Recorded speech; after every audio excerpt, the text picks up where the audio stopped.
Hi everyone, and welcome to a new video tutorial on pianocareeracademy.com. Christmas is almost here, and for this reason I decided to record a special tutorial, a Christmas surprise for piano beginners. We'll learn several famous Christmas pieces in an easy arrangement, and we'll play them by using the professional principles of the Russian piano school, so that your holiday practice will not only be fun, but also useful for developing your piano skills. Before we start, I have to mention one important thing. Even fun pieces should be played correctly, by having a good posture, a proper key attack, and by using the whole arm action principle. Freedom of motion, flexible elbows and wrists, a rounded hand shape, crisp and precise fingertips, and channeling the entire weight of the relaxed arms into each finger, which will help us to create a beautiful, deep, singing piano tone. So it's entirely possible to combine the fun with the useful, and this is what we're going to do in today's lesson. We'll treat each piece as a beautiful opportunity for improving our technical and expressive skills. I hope you'll enjoy this Christmas adventure and the pieces that I chose for you. Some of them can be a little challenging for complete beginners, but if you follow my practice recommendations, you'll be able to master them during the next 5 days so that you'll be ready to play them for your loved ones on Christmas Day. We'll begin with an easy arrangement of one of the most popular Christmas songs, Jingle Bells. First, a demonstration in the final tempo, and then we'll analyze this piece, and I'm also going to share with you lots of practice recommendations.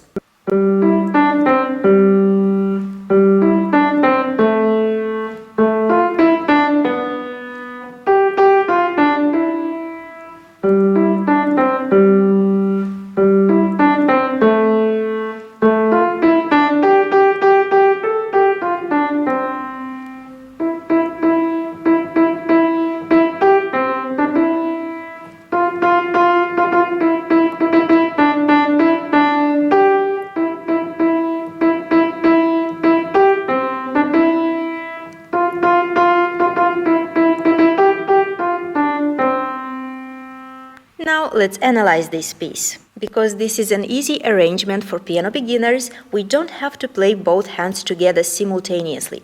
Our hands are alternating all the time, which makes our practice and performance so much easier. We don't have here a tempo indication, but you all know the tempo of this popular song, and you also know that when you practice, you have to play it much slower than the final tempo. But we'll get to that in a couple of minutes. We have a common time signature, which means that in each bar we have 4 quarter notes. For the right hand, we have the treble clef, while for the left hand, we have the bass clef. We don't have any sharps or flats as our key signature, which means that this piece is written in C major. Now let's analyze the structure of this piece. The first phrase has 8 bars, 1, 2, 3, 4, 5, 6, 7, 8.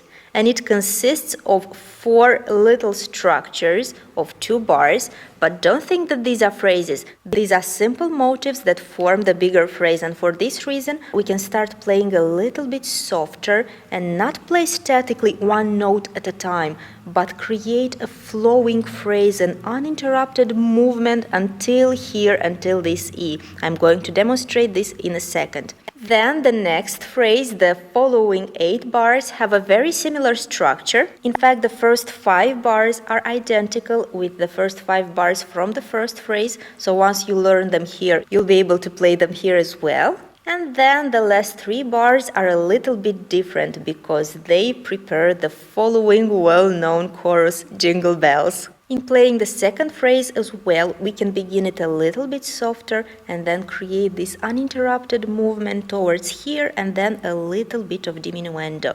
As you well know, this is called polishing a phrase. This is an indissoluble part of the art of phrasing, making all the beginnings and endings of a phrase well polished, so that the audience will have a clear image of the structure of this phrase, beginning, culminating point, and ending. The chorus is well known, and for this reason it will be very easy for you to learn it. It consists again of 2 big phrases, 8 bars each. In this score that I'm going to attach below this video, all the chorus is written only for the right hand, but it's also a good idea to distribute it between the right and the left hands, like I do in the demonstration that I just played. This way it will be easier for you to play it in a faster tempo without creating any tension in your arms and wrists. I'll show you exactly how to do that in a minute during the practice recommendations. So this is our first phrase. And the beginning of the second phrase is identical with what we have just played, only the ending is a little bit different. And now let's practice this piece. Before beginning to practice, don't forget about correct posture.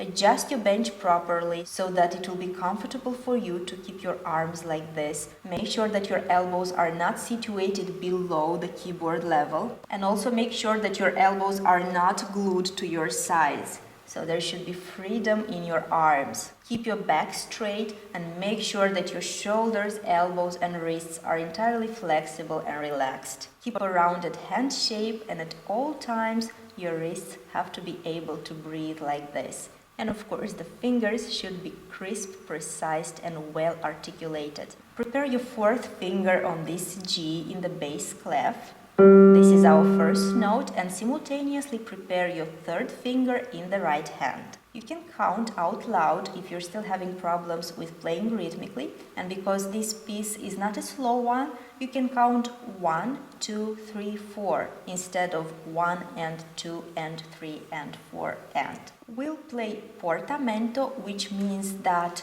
each note has to be played on a separate arm movement like this, with a deep key attack, with a beautiful sound, relaxing the wrist like this on each note. This is the foundation of a correct, painless, tensionless piano playing habit that will allow you to develop all your pianistic skills. So let's begin to practice slowly. 1, 2, 3, 4, 1, 2, 3, 4. Don't forget that we're creating a big phrase, so we can start a little bit softer. 1, 2, 3, 4, 1, 2, 3, 4. And the musical idea goes on. 1, 2, 3, 4, 1, 2, 3, 4, 1, 2, 3, 4, 1, 2, 3, 4, 1, 2, 3, 4, 1, 2, 3, 4. So you see here we have reached the culmination of this phrase, and in the end we make a little diminuendo. And one more time. 1, 2, 3, 4, 1, 2, 3, 4. We continue. We make a little crescendo. The musical idea goes on. And here we reach the culmination of this first half of the piece with a diminuendo towards this C. And now our merry chorus. We prepare the third finger in the right hand, and please avoid playing with a very sharp staccato. This articulation effect is not suitable for beginners, so if you want to be able to play in a relaxed manner, if you want to avoid hand injuries, if you want to play with a beautiful, professional, deep piano tone, then you have to play portamento, which is also called non-legato. 1, 2, 3, 4. So you see how I play. I'm relaxing the wrist after each note, and I'm not playing sharply like this, but each note is long. So I'm diving with the entire weight of my arm into this note. My wrist goes a little bit down, softening the impact of the finger on the key, softening the hammer action. This is a very important professional piano playing secret. So we soften the key attack like this, and then the wrist goes up first, taking the finger with it. So the finger holds the key until the last possible moment, and then it naturally lets go of the key. This is the foundation of a correct piano key attack. And of course, we can and we should use it even in playing Jingle Bells. 1, 2, 3, 4, 1, 2, 3, 4. We build the phrase 1, 2, 3, 4, 1, 2, 3, this bar. If you're not sure how to play a dotted note yet, you can count 1 and 2 and for a little while and then move to a faster tempo. So, in a slow tempo, you can count only for this bar like this. 1 and 2 and 3 and 4 and 1 and 2 and 3 and so on. So, one more time. 1, 2, 3, 4, 1, 2, 3, 4, 1, 2, 3 and 4 and 1, 2, 3, 4. Here is the same 1 and 2 and 3 and 4 and 1 and 2 and 3 and 4 and 1 and 2 and 3 and 4 and 1, 2, 3, 4. So you can use this type of counting 1 and 2 and so on each time you see 8 notes in the score. This type of counting will help you to distribute them evenly on the 4 beats of the bar. And also please pay attention that even if in the score everything is written for the right hand in this chorus, we can use the left hand, for example, as I'm doing here.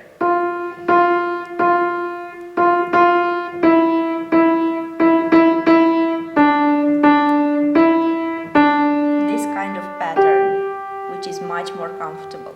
And again from the beginning of the chorus. 1, 2, 3, 4.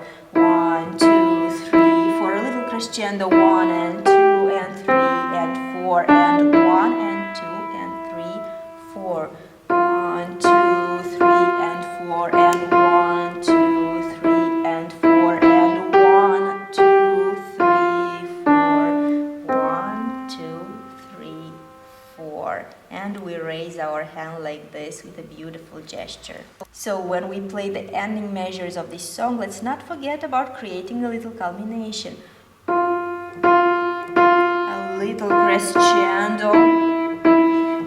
And here on this G is our culmination, so we play it a little bit deeper. 1, 2, 3, 4. 1, 2, 3, 4. And again, here we can alternate the right hand with the left hand. So basically you have two versions, either playing as written, either alternating the hands as I'm showing you now. I'll play one more time the last phrase, showing you how to use dynamic gradations for creating this illusion of flow, of movement, of an uninterrupted phrase.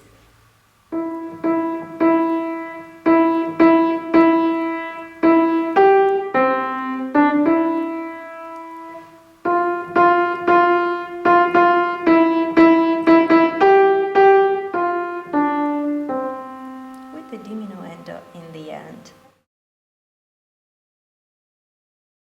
We'll continue with another beautiful piece, the First Noel. First demonstration in the final tempo.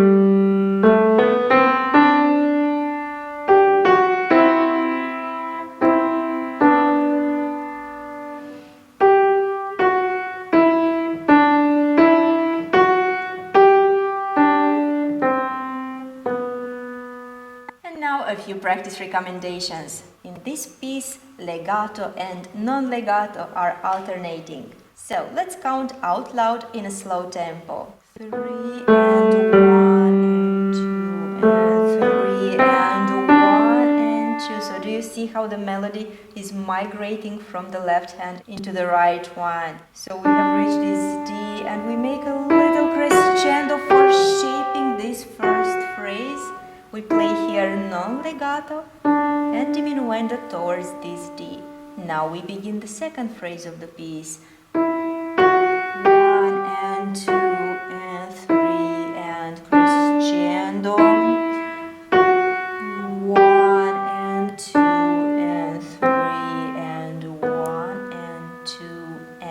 and again diminuendo in the end of the phrase. So basically, all this phrase was played portamento, non legato. 1 and 2 and 3 and 1 and 2 and again legato. 1 and 2 and 3 and 1 and 2 and everything is repeated here. So if you learn it the first time, then it will be easier. 2 and 3 and 1 and 2 and 3 and 1 and 2 and 3 and 1 and 2 and. Also, don't forget that each time you're encountering a certain difficulty, you have to practice only that spot. This is called the magnifying glass practice method. It means solving the core problem, only a bar or a piece of the bar or 2 bars, and then integrating this spot that is already well polished into the bigger structure. And now let's play the last part of this piece. 3 and 1 and 2 and 3 and 1 and 2 and here everything changes. 3 and 1 and 2 and 3 and 1 and 2 and 3 and. So as you can see, we have to play both hands together simultaneously, and we have these intervals which are called thirds. And the last phrase is played only one hand at a time. Legato here, portamento, legato here, portamento, and a little bit of rallentando, which means gradually slowing down the tempo. When we play the last phrase, we make a little crescendo towards this G, and then diminuendo, and the end can be played on piano or mezzo piano.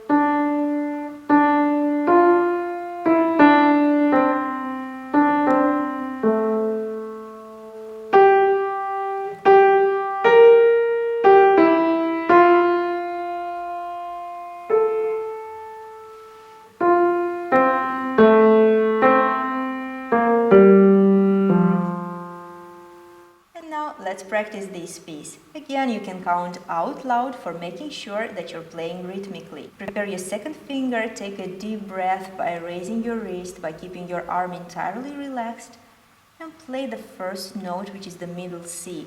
1 and 2 and 3 and 1. And see here, we're transferring the melody from the right hand into the left one.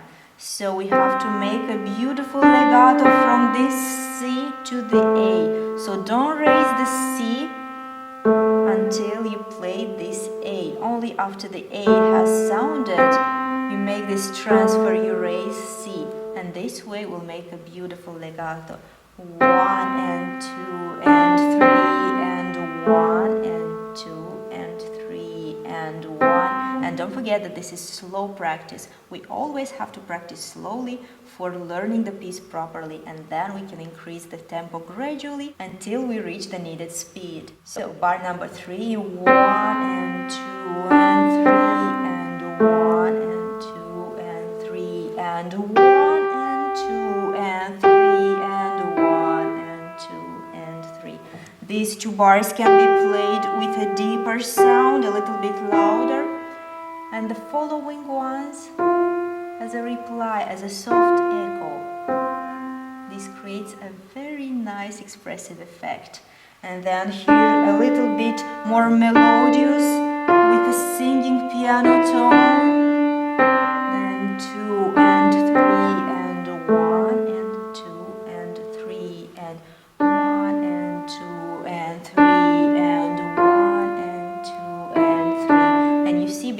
this little phrase is repeated here, we can play the first time with a deeper sound, almost forte. But you should avoid a sharp hammering sound. The sound should still be melodious and singing. And the second time, play this phrase piano as an echo, as a reply. 1 and 2 and 3 and 1 and 2 and 3 and.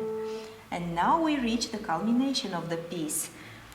A beautiful mezzo forte, 1 and 2 and 3 and 1 and 2 and 3 and 1. And here make a beautiful diminuendo from this F to this A.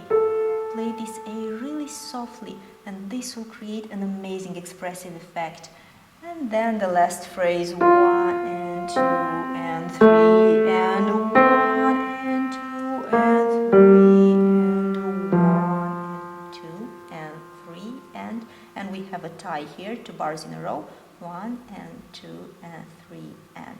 In the last phrase, we make a little crescendo towards this C, which is the culminating point of the phrase, and then diminuendo towards the end of the phrase.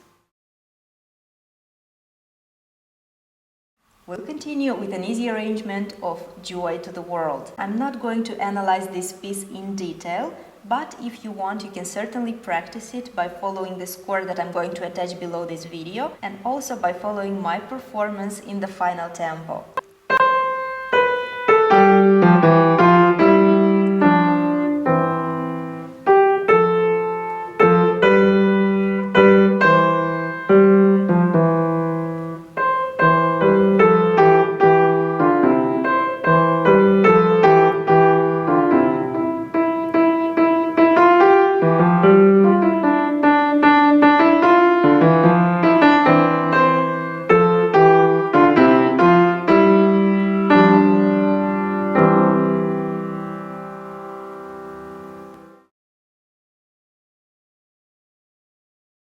And the last piece from our Christmas lesson is We Wish You a Merry Christmas. First demonstration in the final tempo.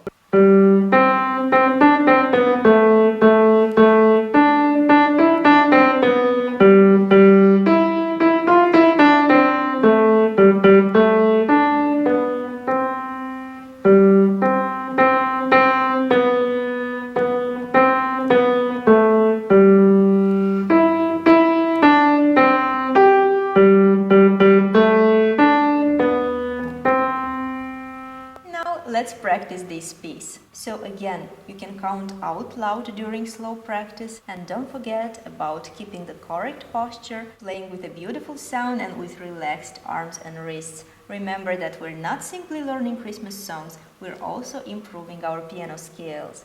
So 3 and 1 and 2 and 3 and 1 and 2 and 3 and 1 and 2 and 3 and 1 and 2 and 3 and. So you see what I'm doing? I'm playing the first note softer, the beginning of the phrase, then I'm making a little crescendo this way, shaping the phrase, reaching this first A here, and then playing the following two A's a little bit softer. And here I do the same. I reach this B and these two C's softer. And the third step. And here, diminuendo, like this. So you see, if you're using these little tricks, these little sound manipulations, suddenly your musical phrase will be alive and convincing. And the second half of the piece, we begin it a little bit softer. And we reach this G, this is our destination. And the last phrase of the piece. And a little rallentando, and we can create a little crescendo in the end. So in this case, we don't make a diminuendo in the end of the phrase, but we make crescendo. One more time.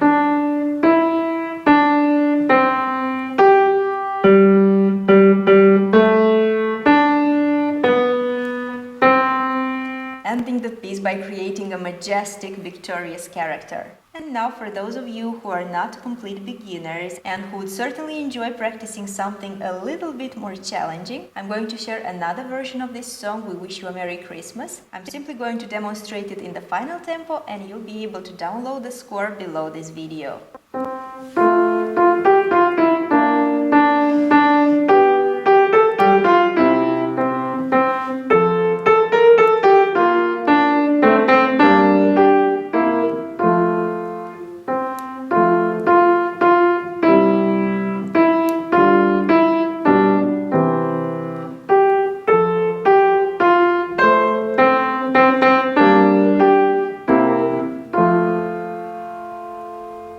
Today we learned several Christmas pieces adapted for beginners, and we've also discovered how important it is to play these pieces correctly with a beautiful expressive sound by using the whole arm action principle. This way you found out that even fun little pieces can offer you a wonderful learning experience. So enjoy your practice during the magical winter holidays, keep positive, practice with passion and enthusiasm, but don't forget to be focused, calm and relaxed. My name is Ilinka Vartik. Thank you for watching this video and stay tuned, because very soon I'll begin a new series of video tutorials dedicated to the most controversial aspects of a piano technique. And if you want to discover more professional piano playing tips, join my piano coaching program at pianocareeracademy.com by clicking on the link in the description box below and get instant access to hundreds of detailed piano playing tutorials on various piano topics that reveal the secrets of the Russian piano school and my holistic approach to piano playing, music and lifestyle. On the private members forum, you'll also be able to follow my step-by-step video practice guide for beginners based on Nikolaev's Russian school of piano playing, this way developing all your pianistic skills gradually and harmoniously. Have a Merry Christmas and a fabulous New Year filled with lots of piano accomplishments.